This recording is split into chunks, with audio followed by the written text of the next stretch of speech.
형제 여러분, 이렇게 부처님 전에서 자리를 함께 해주셔서 되어 감사드립니다. 사람이 살아가는데 무엇이 중요하냐 하는 문제는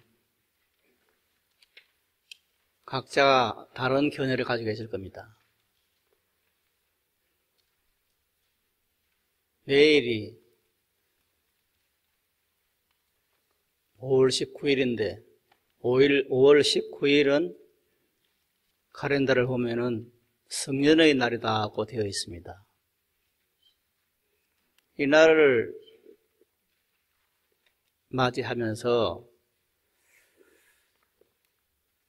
우리들은, 더군다나 불자들은 이 성년의 날에 대해서 그렇게 신경을 쓰지 않는구나 하는 생각을 옛날부터 했습니다. 즉 인간이 태어나서부터 죽은 그 과정들을 주로 네 가지로 나누는데 그 네 가지가 뭐냐면 관운상제입니다. 관이라는 것은 이제 상투를 트는 그런 거죠. 그게 관이고, 그 다음에 그래서 관이라는 것은 성년이 되었다는 말입니다. 요즘은 이제 19살인데 성년이 되고, 그 다음에 혼인을 하고, 그 다음에 관혼, 그 다음에 죽고, 그 다음에 제사 지내고, 이것이 사람이 살아가는 어떤 일반적인 어떤 단계인데, 그 단계 가운데서 처음 나오는 것이 관입니다. 그 관이라는 것은 성년이 되는 것입니다. 그런데 이 성년이 되는 것을 국가에는 그냥 단순하게 성년의 날이라고 이렇게 말을 하고 있고, 불교에서는 아예 관심이 없습니다. 성년이 나든 뭐. 그런데 한 20여 년 전에 일본에 있으면서 느낀 것은, 일본에서는 이 성년의 날 행사가 대단히 중요해요. 거의 성년의 날에는 고등학생들이 거의 학교를 안 가요. 공휴일처럼 돼 있어요. 왜냐하면 그 성년의 날이 되면은 부모들이 그 성년이 되는 자녀들을 데리고 처음 어디 가느냐 하면은 신사에 갑니다. 신사나 혹은 절에 가서 성년이 됐다는 것을 고합니다. 가기 위해서 전부 자기들을 있는 그 기모노를 다 새로 만들어줘요. 그래서 새롭게 만들어진 그런 그 성년의 날 행사에 새롭게 만들어진 그 기모노를 입고, 일본 옷을 입고, 남자든 여자든 전부 그 옷을 입고 이제 부처님 전에 가서 고하는 겁니다. 혹은 신사에 가서 고하는 겁니다. 지금 저희들은 이렇게 성년이 되었습니다. 부처님 뜻대로 잘 살겠습니다. 이런 행사를 보면서 그래서 거의 국가적인 큰 행사로 그렇게 취급을 해요. 그런데 우리들은 그런 사실 성년의 날 행사라는 말도 없었어요, 별로. 그래서 그때 생각한 것이, 불교에서도 이 성년의 날 행사를 잘 해야겠다. 즉, 성년이 된 자녀들을 데리고 부처님 전에 와서 고하고, 정말 부처님의 크신 위실력으로 이 삶을 받았기 때문에 부처님의 뜻대로, 부처님의 말씀하신 대로 이렇게 성실하게 그리고 행복하게 잘 살겠습니다 하는 것을 해주는 그런 어떤 제도적인 것이 있으면 어떻게 좋을까 하는 그런 생각을 하게 되고, 그에 대해서 글도 쓴 적이 있습니다만은, 그러나 스님들도 그렇고 제가 그사들도 그렇고 이 성년의 날 행사를 불교적인 행사로서 성화시키는 그런 것은 없지 않은가 하는 그런 생각을 하고 있습니다.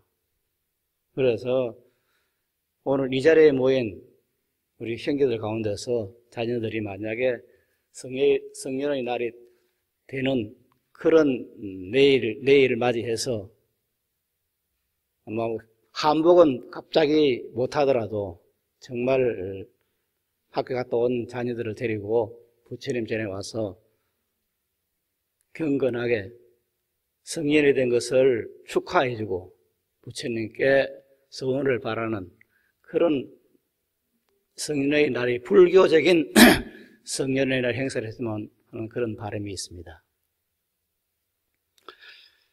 물론 이렇게 사람이 살아가는 데는 관혼상제를 비롯해서 여러 가지 일들이 있고 그런 것을 중요하게 생각하는 것이 사람의 도리인데, 그러나 그 못지않게 더 중요한, 사람이 살아가는 데서 가장 중요한 것이 무엇인가?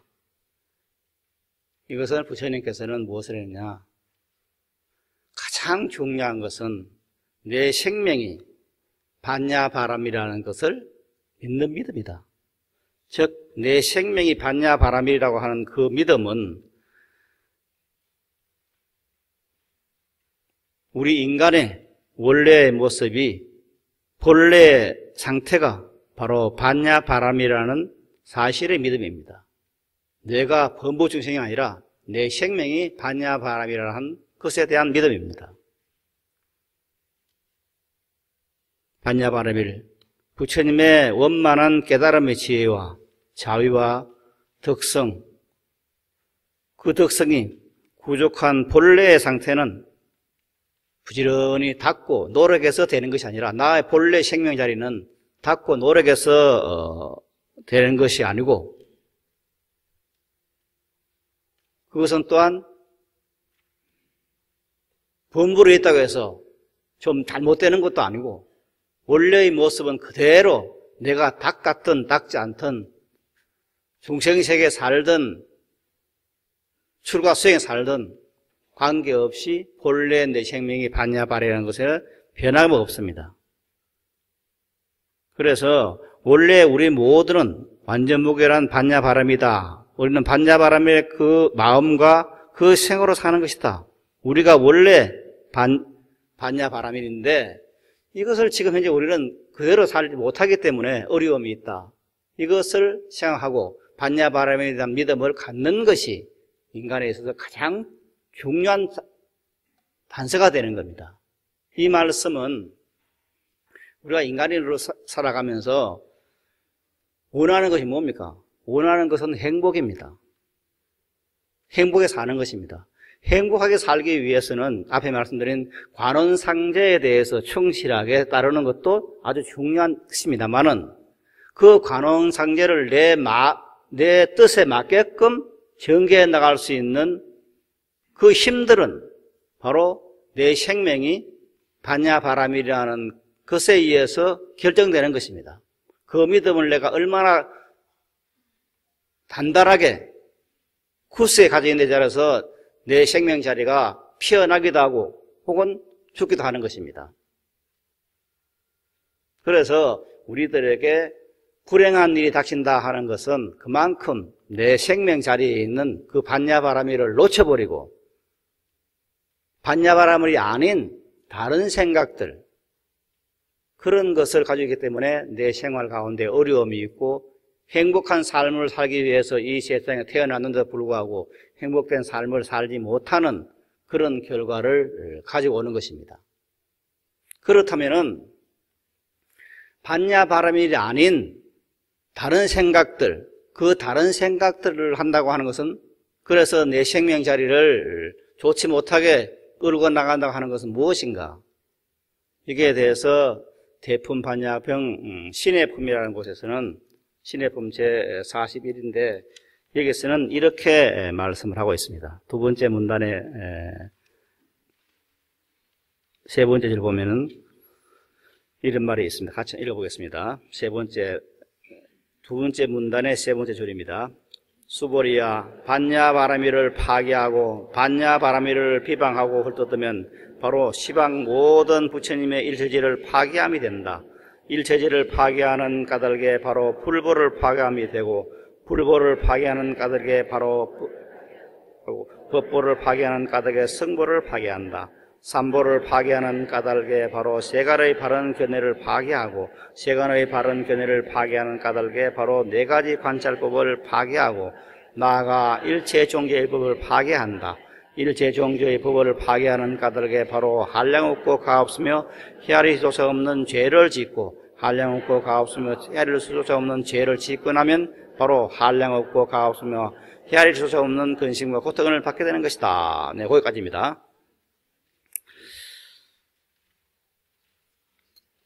우리가 불교 의식을 할 때 제일 먼저 나오는 것이 처음 나오는 것이 천수경에 대한 공덕인데, 천수경의 첫째 진언이 정구업 진언입니다.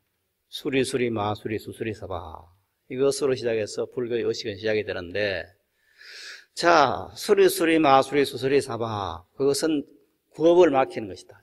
입으로 짓는 모든 허물을 막히는 것이다. 그래서 수리수리 마수리 수수리 사바하 이렇게 말을 진언을 외웁니다. 그런데 과연 우리가 수리수리 마수리 수수리 사바하 이렇게 진언을 외웠다고 해서 내 구업이 맑아집니까? 그건 아니잖아요. 내 마음을 맑혀야, 내 생명자리를 맑혀야, 본래 있는 그 생명자리를 회복을 해야 내가 지은 구업이 맑아지는 것이지, 그냥 말만 했다고 수리수리 마수리 수수리 사바하 했다고 해서 그것은 되는 게 아니잖아요.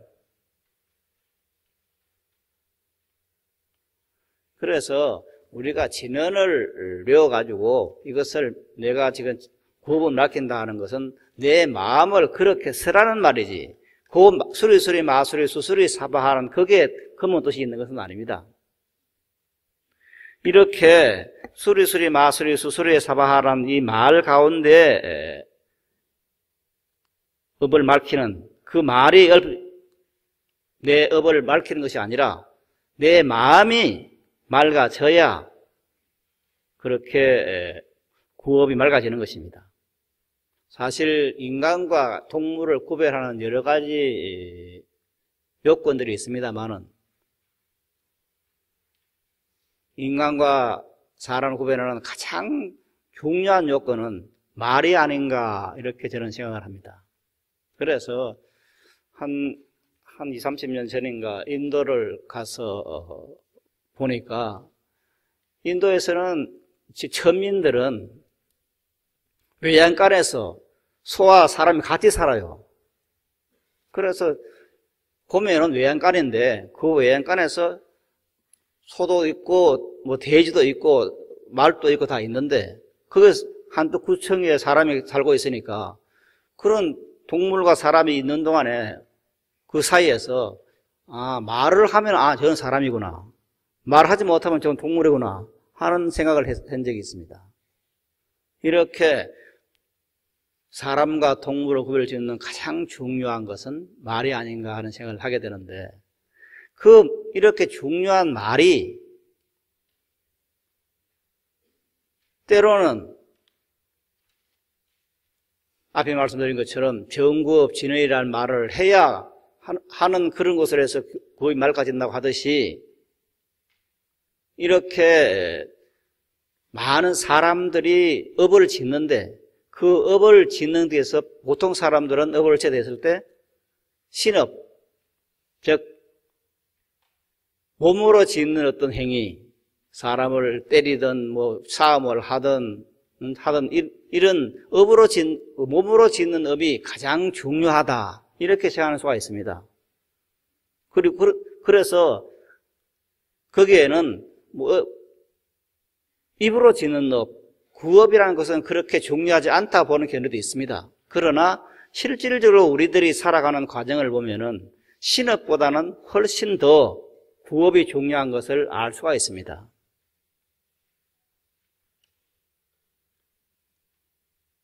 물론 우리들의 어떤 생각이라고 하는, 마음이라고 하는 이 업에 의해서 말도 나오고 행동도 나옵니다만은, 어떤 때는 이 행동보다는 내 생각이 더 큰 역할을 하게 됩니다. 즉, 내 마음이 부처님의 내 생명이 부처님의 한량없는 공덕 생명이라는 것을 알고 있는 사람은, 그것을 깨닫고 있는 사람은 그렇게 사라지는 겁니다. 그러나 그것을 깨닫고 있지 못한 사람은 내가 박지범부다, 나는 범부중생이다, 나는 죄를 지어야 마땅하다, 나는 형편없는 그런 존재라 하는 그런 사고를 가지고 있으면은 그렇게밖에 되지 못해요. 인간이 얼마나 고귀한 존재인가 하는 것을 알고 있는 사람, 내 생명이 부처님의 한량없는 공덕 생명이라는 것을 알고 있는 사람은 그렇게 돼 가는 겁니다. 이렇게 볼 때 오히려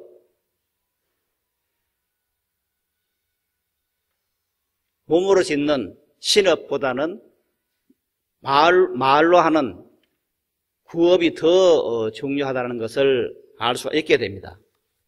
그런데 여기서 이제 우리가 말을 잘못했을 때 혹은 행동을 잘못했을 때 죄라고 하는 것을 짓는다, 그렇게 말을 하죠. 그런데 죄라고 하는 것이 뭘까? 저는 요즘 한참 대한민국을 떠들썩하는 그 구원교의 제약관을 보면서 참 세상에 희한한 사람도 있네. 응? 그 정신이 잘못되어 있는 구원교의 그 교주는 뭐라 하느냐면은 죄를 지어서 지옥 간다는 말은 성경에는 없다, 그렇게 이제 요상한 말을 해요. 물론 성경에는 그런 말이 없겠죠. 그러나 전체의 맥락은 죄를 지으면 지옥 간다는 그 맥락으로 되어 있어요. 그런데 다행스럽게도 불경에는 그런 말이 많이 나옵니다. 이게 지금 우리들이 함께 합성을 한 이 부분에는 죄를 지으면 지옥 간다는 말이 없습니다만은 요 밑에 바로 이제 경문 자체에서는 요 아래 나오는 부분이 죄를 지으면 지옥 간다, 그 지옥도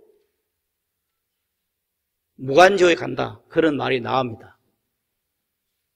그래서 죄를 지으면은 지옥을 간다고 하는 것은 우리들의 일반 상식입니다. 이것은 뭐 지옥이 있냐 없냐 그건 차치하고 우리들의 상식은 허물을 지으면은 그에 응당한 업의 과보를 받게 돼 있다 하는 것은 모든 사람이 생각하는 생각입니다.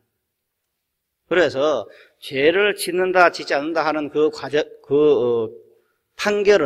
판단은 각자가 합니다만은 그 각자가 어떻게 판단할 것이냐 하는 것은 기준을 둡니다. 어떤 기준을 두느냐?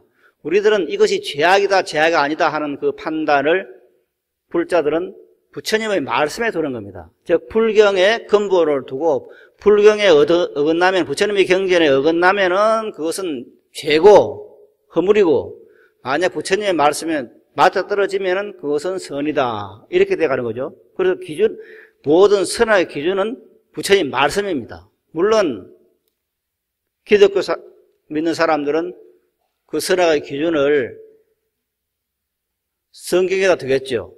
그러다 보니까 우리들은 무던하게 아무 이유 없이 살생을 하면은 지옥 간다, 허물을 범한다, 그렇게 생각을 합니다만은 기독교인들은 소나 돼지를 그냥 마음껏 죽여도 지옥 간다는 생각을 안 합니다.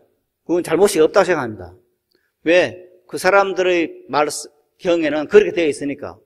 그래서 사람을 제외한 동물을 죽이는 데서 아무런 죄의식이 없습니다. 그렇기 때문에 지금 구원과 같은 그런 것이 나올 수가 있어요.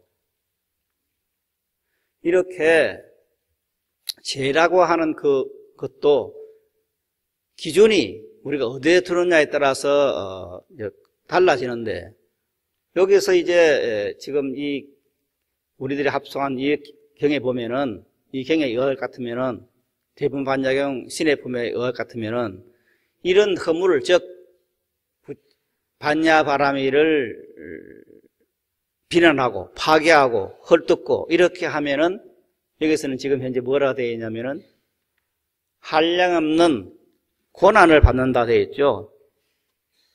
한량없고 가없으면 헤아릴 수 없는 근심과 고통을 받게 되는 것이다, 그렇게 되어 있습니다. 즉 반야바라미를 헐뜯고 반야바라미를 비난하고 반야바라미에 대해서 나쁘게 말하면은 그 과보가 한량없는 고통과 한량없는 근심을 얻게 되는 것이다. 그리고 한량없는 고통과 한량없는 근심을 얻는 곳이 어딘가 하면은 바로 지옥 고통이죠. 그래서 이 뒤에 내려가면 앞에 말씀드린 것처럼 그 뒤에 가면 이제 오역제라는 말이 나옵니다. 즉, 수보리가 부처님께 뭐라 했냐면은 오역제와 반야바라밀은 오역제와 반야바라밀을 파괴하러 비난하는 헛듣는 죄는 같습니까? 다릅니까? 하는 물음이 나옵니다. 여기에 대해서 부처님께서는 무엇을 말씀하냐면은 오역제를 짓는 것보다도 오히려 반야바라밀을 파괴하고 그것을 이제 파법업, 궤법업 이렇게 말합니다. 반야바라밀을 파괴하고 반야바라밀을 허물은 그 죄악이 오역죄라는 것보다 더 큰 것이다. 이렇게 말씀을 하고 있습니다. 즉 불교에서 말하는 죄악관에 있어서 가장 큰 죄악은 뭐냐? 바로 오역죄라고 말을 합니다.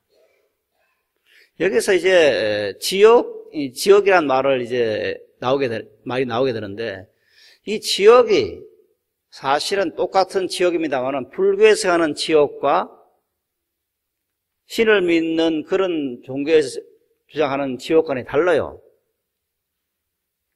불교에서 말하는 지옥관, 이것은 뭐냐면은 가령 예를 들어 오역죄를 지었다. 오역죄라 하는 것은 어머니를 죽이는 죄, 아버지를 죽이는 죄, 부처님 몸에 피를 낸 죄, 그 다음에 화합승이라 해가지고 화합대에서 잘 살고 있는 어떤 성단을 파괴하는 그런 죄를 이루면서 파화합죄라고 해서 이렇게 그리고 아라한을 죽인 죄, 이렇게 5가지가 이제 오역죄인데 그 오역죄를 지으면은 반드시 지옥 간다. 이렇게 되어 있어요. 그런데 오역죄를 지어서 지옥 가는 그것이 있지만은 그 지옥보다는 더 반야바라밀을 비난하는 죄가 더 크다 그랬습니다. 이것은 오역죄를 지은 것보다 반야바라밀을 비난하는 것이 더 큰 허물이 되고 더 큰 지옥에 간다는 말입니다. 우리가 생각할 때는 아버지를, 부모님을 죽인 죄가 엄청나게 크겠죠. 그것을 능가하는 큰 죄는 더 없다고 볼 수 있겠지만은 경에서는 이렇게 오역죄보다도 반야바라밀을 비난하고 파괴하는 죄악이 더 크다고 말씀하고 있는 겁니다. 그러면은 이렇게 반야바라밀을 비난하고 파괴해서 지옥 간다 했을 때 그 지옥관이 기독교하고 불교와는 다릅니다. 기독교의 지옥관은 한 번 떨어지면은 한 번에 지옥 떨어지면은 영원히 벗어날 수 없는 그런 무한 지옥에 갑니다. 한량없는 지옥. 결코 끝날 수 없는 몇천 생을 지나도 그 지옥을 한번 떨어지면 벗어날 수 없는 지옥이 기독교의 지옥관입니다. 즉 연기로 가득 차인 그 연옥이라는 지옥에 떨어지면은 도대체 세월이 아무리 참여를 해도 결코 벗어날 수 없는 지옥이 기독교의 지옥관입니다. 그런데 불교의 지옥관은 그건 아닙니다.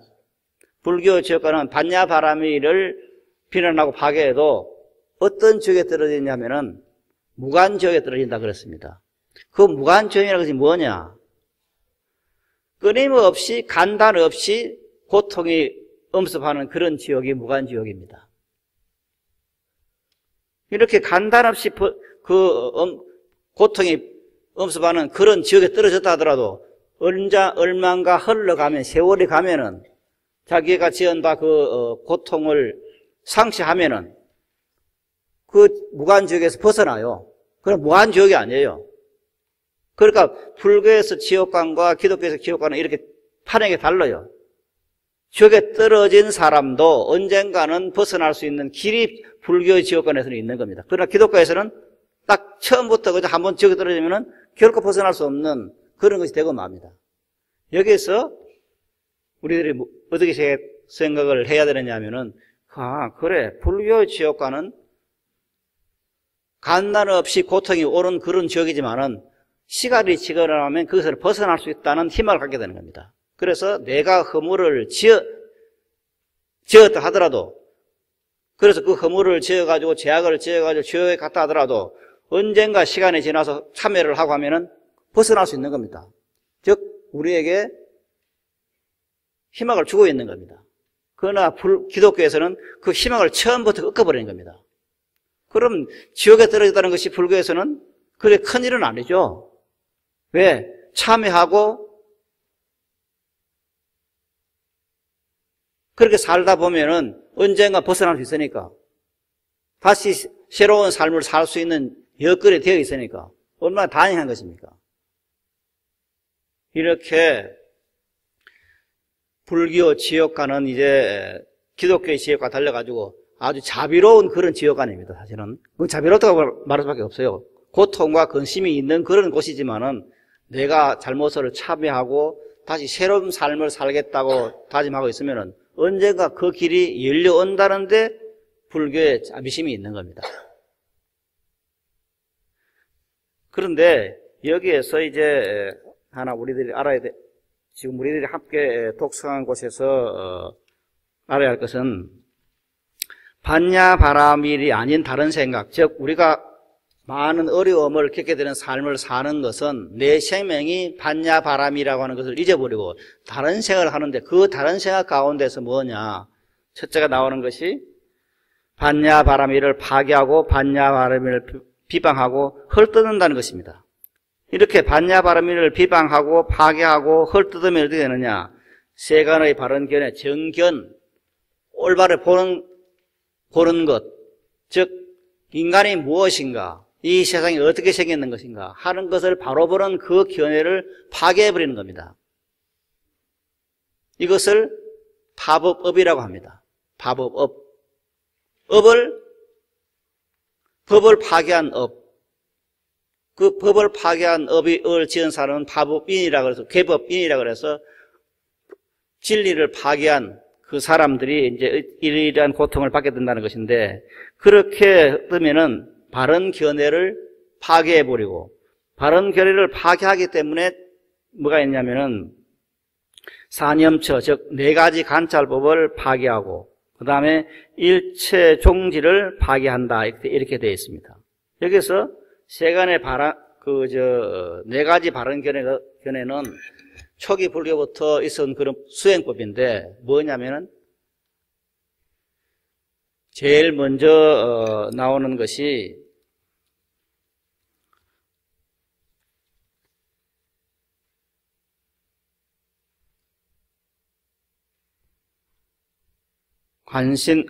관심부정이라 그래서 이 몸을 볼 때 내 몸뚱아리라는 것은 더러움이 흘러나오는 것이라고 보는 겁니다. 관심부정. 내 몸뚱아리는 결국 깨끗한 것이 아니다. 더러움이 흘러나오는 온갖 추한 것이 흘러나오는 그런 곳이라고 관해서 그것을 보고 내 몸을 벗어나야겠다. 그 더러운 것을 벗어나야겠다. 그 생각을 일으킨 것이 관심부정의 그 생각입니다. 그래서 이런 생각을 하다 보니까 초기 불교에서는 스님들이 막 그냥 스스로 자살을 하고 혹은 다른 사람의 부탁을 해서 죽여달라고 말을 하고 하는 일이 벌어집니다. 그래서 우리가 불교의 제1계목이 불살생인데 이 불살생은 원래는 불살인입니다. 사람을 죽이지 말라, 이런 계목인데 왜 사람을 죽이지 말라고 하는 그런 계목이 생겼냐면은 어느 날 부처님 보니까 많은 당신의 제자들이 안 보여요. 그래서 왜 아무개 스님은 어디 가느냐 하고 물었어요. 부처님께서. 하니까 다른 스님들이 말해줍니다. 그 사람 사람을 죽여달라 그래서 누구한테 부탁을 해가지고 죽여달라 그래서 죽여버렸습니다. 즉 이 관심부정, 모든 몸뚱아리는 흠불이 흘러나오는 그런 곳이다 고 했을 때 그것을 들은 사람이 내 몸뚱아리가 이게 고통을 불러들이는 근본적인 원인이 내 몸뚱아리가 있구나 이렇게 생각하고는 다른 스님한테 가서 나를 좀 죽여달라, 내가 나를 죽여주면 내가 가지고 있는 모든 것을 너에게 주마, 이렇게 말을 합니다. 그러니까 그 말을 들은 그 스님이 그 사람을 죽여주는 겁니다. 어찌 생각하면 참 바보 같은 짓인데, 그래가 스님들이 자꾸 없어지니까 부처님께서 사람을 죽이는 것은 죄악이다. 즉, 아무리 관심부정, 즉, 이 몸뚱아리는 죄악이 흘러나오는 청량치 않는 그런 곳이라고 하더라도 그 몸뚱아리를 죽이면 안 된다.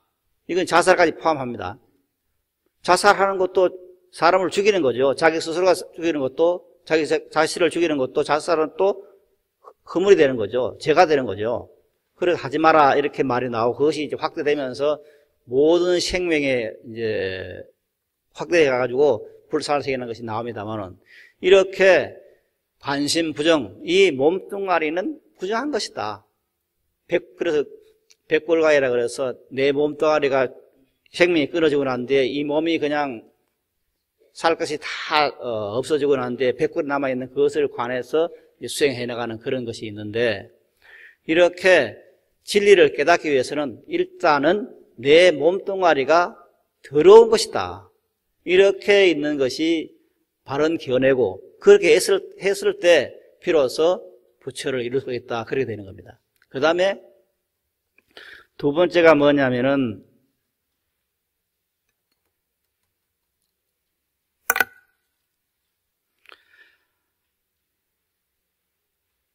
관수시고라 그래서 느낌이라 하는 거, 받아들이는 거. 내가 지금 감각으로 모든 것을 받아들이는데, 촉각을 받아들이는데, 그 느낌이라고 하는 것은, 그것은 다 고다. 어찌 보면은, 부드러운 어떤 나무의 몸을 봤을 때, 감각이 좋을 수도 있죠. 그러나 그것은 결국에는 고통을 가져오는 것이다. 그래서 모든 감각과 느낌이라는 것은 필경에는 그것을 고를 갖고 오는 것이다. 하는 것이 관수시고고. 그 다음에 이제 세 번째가 간신무상이라 해서 마음이라는 것은 더덥고 흔들리는 그런 것이다. 즉 우리가 마음을 두고 맹세한다고 말하죠. 마음을 두고 맹세한다. 이렇게 말하지만 그 마음이라는 것은 끊임없이 흔들리는 겁니다. 그 마음은 내가 마음을 두고 맹세한다는 그 마음이라는 것은 고정된 것이 아니라 끊임없이 흔들리고 변해가는 것입니다. 그런데 그 변해가는 그 마음이 있는데 이 마음을 넘어선 마음이 하나 있어요. 그 변해가는 그 마음을 넘어선 그 마음을 경에서는 뭐라 하냐? 그것을 의미해서 반야바람이라고 말합니다. 그리고 일단 반야바람이 아닌 그 급대계의 마음, 이것은 끊임없이 흔들리고 끊임없이 변해가는 것이기 때문에 그 마음 자체가 고를 가져온다 하는 것이 관심무상이고, 그 다음에 네 번째가 관법과 모든 만법은 실체가 없는 것이다. 우리들은 세상을 바라볼 때 모든 것이 실체가 있는 것으로 생각을 합니다. 그러나 실질적으로 실체라는 것은 없는 것이다. 끊임없이 변해가는 한 과정에서 나타나는 것이지 실체가 있는 것이 아니라고 보는 겁니다. 이러한 견해도, 즉 근본적인 수행법을 그걸 파하는 그런 것 때문에 이걸 없애버리는 겁니다. 그 다음에 그렇기 때문에 일체 종지까지도 없애버린다. 일체 종지라는 것은 지난번에 한 말씀 드린 적이 있는데 우리가 지혜가 생겼다고 할 때는 일체 지를 안다고 하는 것은 뭐냐면은 제일 중요한 것이 일체 종지를 아는 겁니다. 일체 종지라는 것은 내 손을 보면서 손바닥을 보면서 손가락도 보는 겁니다. 한번 보십시오. 보면은 손을 보면은 손가락이 같이 보이죠? 그래서 손을 보는 것 보면서 손가락도 같이 보는 것이 일정입니다. 그런데 어떤 사람들은 이걸 못 봐요. 손가락을 있을 때는 손가락을 보고, 그 다음에 혓바닥을 볼 때는 손가락을 못 보는 것입니다. 그래서 손가락과 손바닥을 같이 보는 지혜, 즉 세세한 것과 전체를 아울러 보는 지혜를 이루면서 일체종지라고 말하고, 이것이 바로 부처님의 지혜입니다. 그래서 우리가 숲을 봤을 때 숲을 보면은 숲만 보이죠. 개별 나무는 잡초들은 안 보입니다.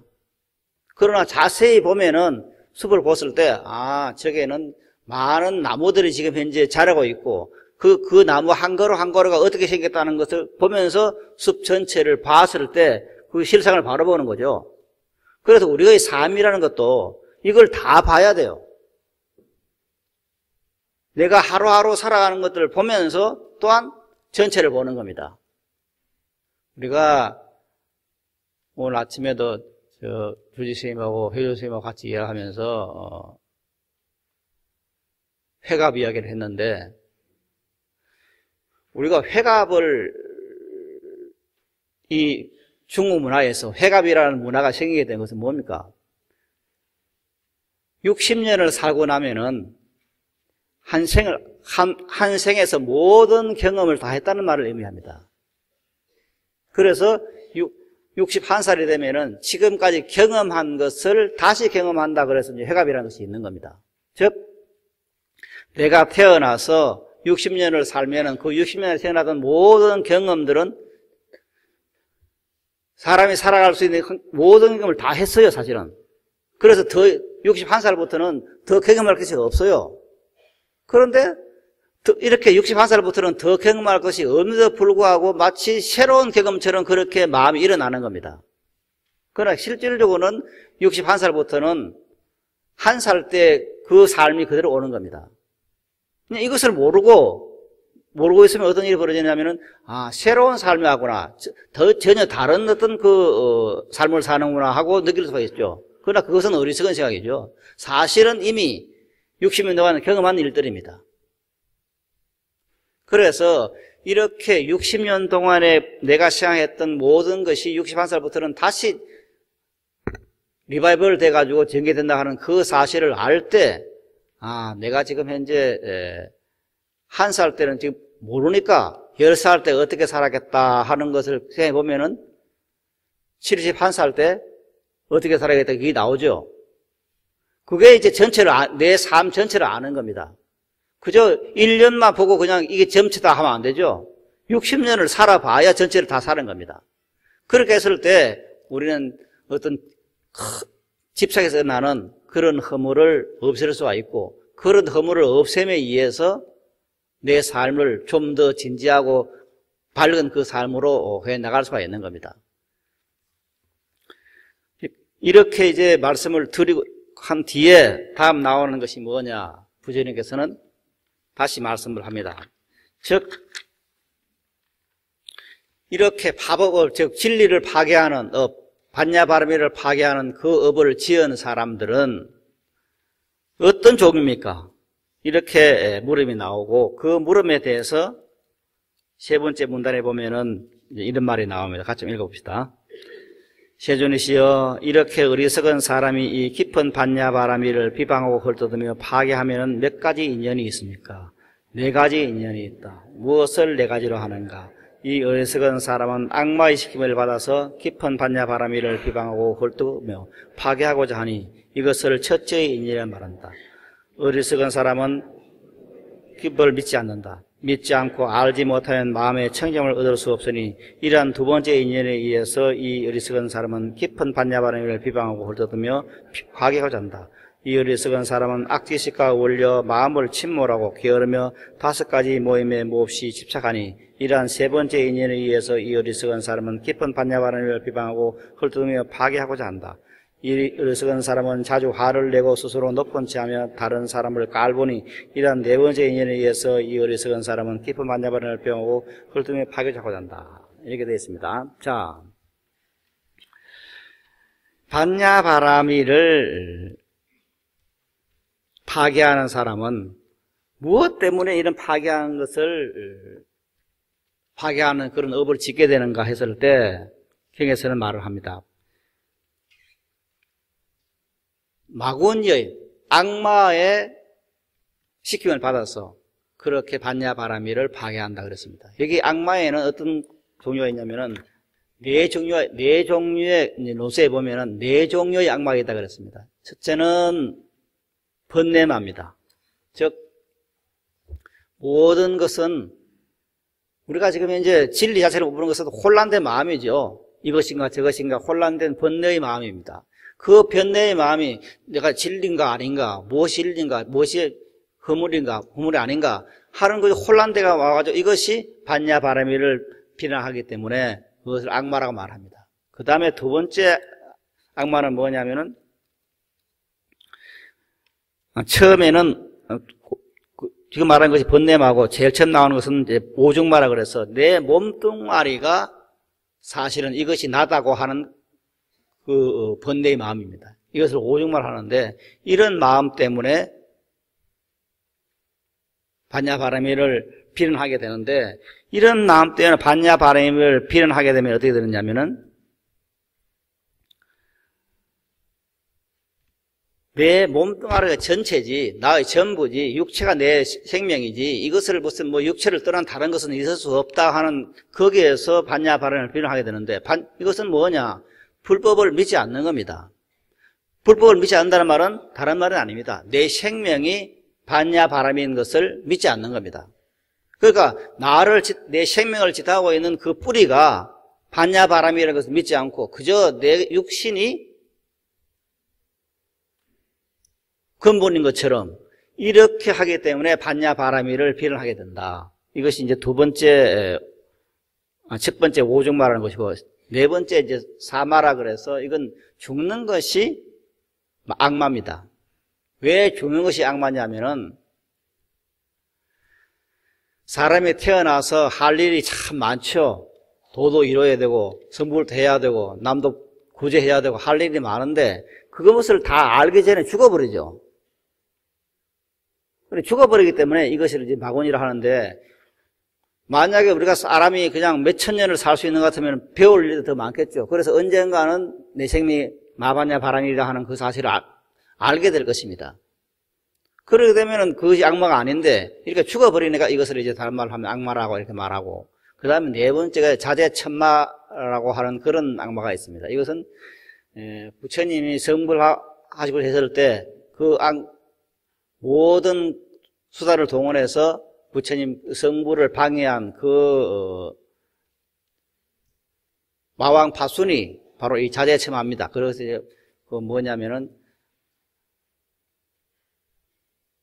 파순이 자제천마인데, 자제천마라는 것은 이 눈에 보이고 귀에 들리는 이 삼라만성의 관욕적인 거, 육체적인 거, 이것이 전부라고 아는 그런 마고니가 자제천마입니다. 그래서 이 자제천마는 타와 자제천의 천안인데, 이 자제천마 마음파서는 온갖 복이 다 있는 겁니다. 이 복이라는 것은 육체적인 복입니다. 육체적인 온갖 법이 다 있어가지고 조금도 괴로움을 느끼지 못하는 그런 사람이 이 자제천마왕입니다. 타와 자제천왕입니다.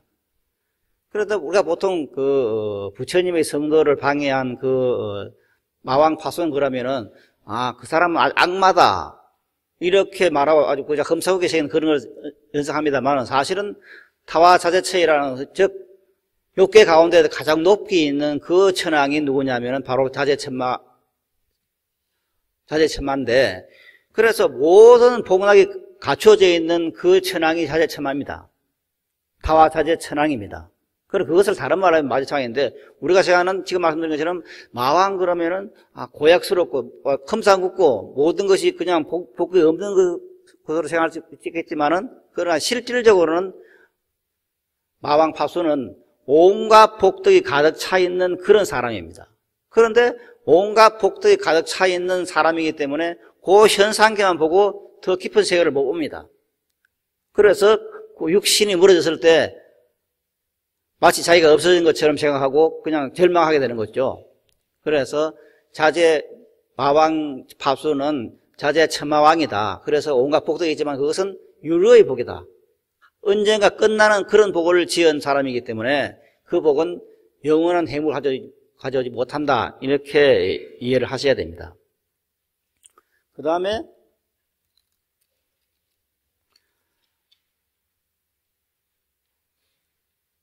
이것이 이제 이 사람은 자주 스스로를 잘난 척하고 남을 까르고 반야바를 비방하고 하는 그런 세계가 이제 되는데, 그러면 이렇게 파법을, 즉 진리를 파괴하는 그런 법을 하는 파법을 정한 파법을 일으키는 그런 이유가 뭔가? 즉 반야바라미를 표현한 죄가 무거운가 하는 그것을 이제 말했을 때,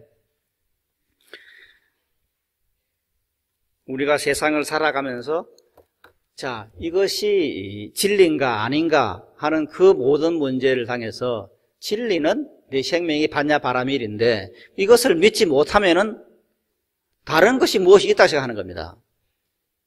내 생명이 한량없는 공덕, 저 이상 더 바랄 것이 없는 그런 삶인데도 불구하고 그것이 아닌 다른 것이 있다 생각하는 겁니다. 그래서 눈에 보이고 귀에 들리고 손에 잡히는 그것에서 어떤 가치를 생각하고 거기에 따라서 행동해 나가는 겁니다. 마치 구세 구원교회에 있어가지고 그 사람들이 하는 것과 똑같죠. 사실은 무엇이 구원입니까? 어떤 종교학자들은 말을 합니다. 구원이라고 하는 것은 그 신과 인간과의 관계에서만 있는 것이다. 그래서 신이 나를 구해주었을 때 구원이 있는 것이다. 그래서 신이 없는 종교는 구원이 없다 이렇게 혹평하는 사람도 있습니다. 그러나 과연 구원이 뭔가? 그 정신 빠진 그 구원교회 저 교주는 뭐라 합니까? 그냥 자기가 스스로 나는 구원됐다 그렇게 말하면 구원됐다 하는 거 아닙니까? 내가 지금 구원됐어 그렇게 생각하면 그게 구원됐다 하는 겁니다. 그게 말이 안 되잖아요. 구원을 받기 위해서는 내가 지금 노력을 해가지고 그 노력에 의해서 구원받는 것이지, 그렇게 신을 보든지 말든지 해 받는 것이지, 내가 그냥 구원됐다고 느낌에 의해서 구원됐다. 그래서 나는 죄를 지어도 허물이 없다. 사람을 죽여도 허물이 없다. 그래서 이 선장이 사람을 그렇게 그냥 300몇 명을 죽대로 놔본 것도 나는 허물이 없다. 이렇게까지 나가는 겁니다. 얼마나 잘못된 겁니까? 그래서 이 구원교에 있어서는 이렇게 구원을 그렇게 보는 겁니다. 그러나 그럼 구원은 뭐냐? 불교에서 말하는 구원은 뭐냐? 그럼 과연 종교학자들 일반 어떤 교학자들이 말하는 것처럼 불교는 구원이 없느냐? 그건 아닙니다. 불교의 구원이 실다운 구원입니다. 그럼 불교의 구원은 뭐냐? 그것이 바로 내 생명이 부처님의 한량없는 공덕 생명이라는 그 자체에 나가는 겁니다. 그것을 깨닫게 되는 것이 바로 구원입니다. 이걸 이제 보시에서는 무엇이라고 되는 것인데, 우리가 지금 살아가는데 두려움을 느낀다는 것이 뭡니까?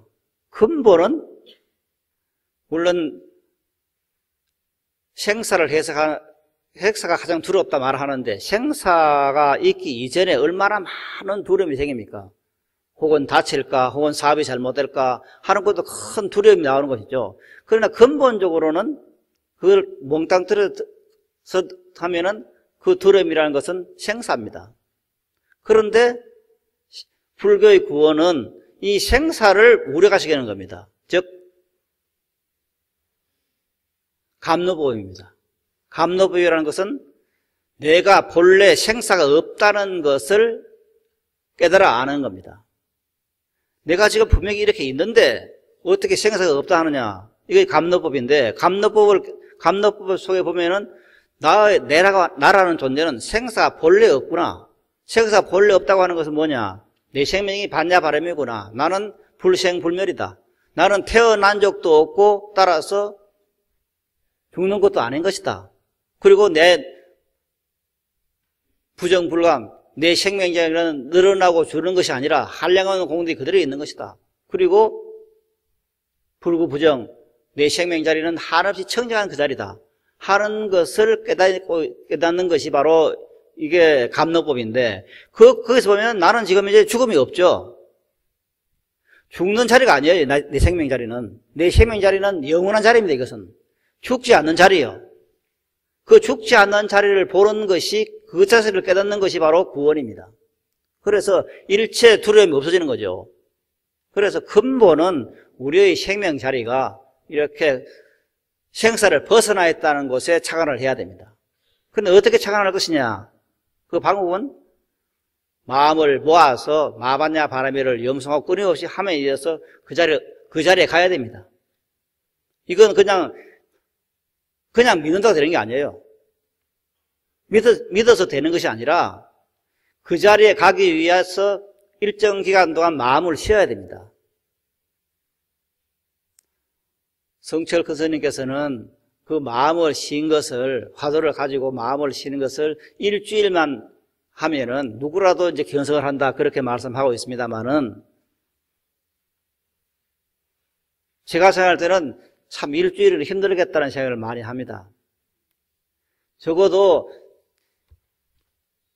자기 마음에 있는 온갖 번뇌 망상을 다 놔버리고 푹 쉬어버리고, 그 쉬어버린 상태를 일정 기간 동안 적어도 일주일 이상 몇십 년을 쉬고 있을 때 어느 날 내 생명 자리가 한량없는 공덕생명이, 부처가 공덕생명이 있는 그런 자리구나 하는 것을 깨닫게 되고, 그 깨달은 순간 자기는 생사에서 벗어나게 되는 겁니다.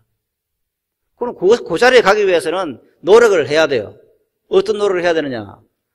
끊임없이 마반야 바라미를 염송을 해야 됩니다.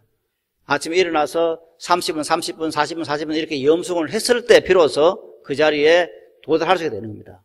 도달하게 되면은, 이것은 지금 이제 우리들이, 보통 사람들은 한 번도 경험하지 못한 것에 들어가는 겁니다. 이것은 생각으로는 100년을 가도 모르는 겁니다. 생각을 쉬었을 때 그 자리가 내 앞에 나타나요. 이것을 이제 그냥 생각으로 가지고 아무리 노력하다 보니까 이것인가 저것인가 따지게 되지만 그럴 가지고는 되지 않는 겁니다. 그래서 일정 기간 동안 내 마음을 쉰다, 푹 쉰다. 그 쉬는 방법이 뭡니까? 마반야 바라미를 염소하고 참선하는 사람은 화두를 관하는 것이 쉬는 자리입니다. 화두를 관해서 한 생각으로 그 화두라고 하는 곳에 모든 것을 모아가지고 그냥 그것을 쥐고 있을 때 다른 망상이 다 사라져요. 안 와요. 그랬을 때 그것이 일주일이나 혹은 열흘 혹은 한 달 혹은 몇 년 이렇게 갔을 때 어느 날 자기 눈앞에 그 반야바라밀 그것이 나타나요. 내 생명 자리가 부처님의 공덕생명이라는 것이 나타나요. 그럼 그 자리가 죽지 않는 것이라는 것을 알게 돼요. 그렇게 되었을 때 그것을 이러면서 내가 구원을 받았다고 말하는 겁니다. 그래서 불교는 구원이 없는 것이 아니라 불교의 구원이야말로 즉 본래 생사가 없다고 하는 그 감로법을 깨닫는 것이야말로 바로 참다운 구원을 얻는 것이다. 그 구원을 얻은 사람은 죽지 않는 존재니까 삶에 있어서 하루하루가 즐겁고 기쁜 날이 되는 겁니다. 즉 그 속에서는 부처님께서 나에게 주신 모든 공덕이 그대로 포함되어 있는 겁니다. 내가 이 세상에 태어날 때 나는 그런 생명을 가지고 나왔어요. 그 모든 공덕이 포함되어 있는 그 공덕을 가져 나왔음에도 불구하고 내 생명이 그런 것을 모르기 때문에 번뇌망상이 이렇게 가지고 그 번뇌망상 속에서 고통을 받게 되는 겁니다. 그래서 내 생명이 그런 자리, 내 생명이 마반야 바라밀 자리, 내 생명이 감로법의 자리, 그것을 깨닫고 있으면은 내 삶에서 그런 것이 스스로 와요. 내가 구하지 않아도 스스로 와요. 즉 구름이 끼어가 있는데 그 구름이 끼인 그 속에서 비가 와요. 왜 비가 내리고 이렇게